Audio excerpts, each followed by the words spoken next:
Hi, my name is Brianna. I am currently a graduate student intern from Houston Baptist University, where I'm getting my master's in clinical mental health counseling.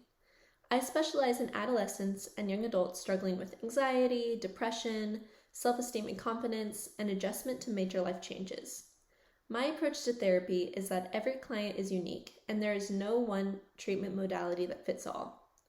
I work in collaboration with my clients to find what works best for them so they can feel the most comfortable and get as much out of our time together as they can.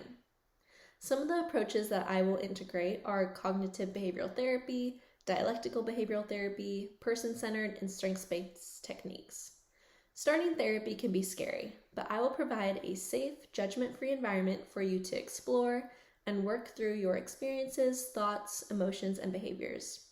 You are not alone in this, and I would be honored for the opportunity to serve as a guide to help unlock the answers that are already within you, as we collaborate on creating a life that allows you to flourish and reach your fullest potential.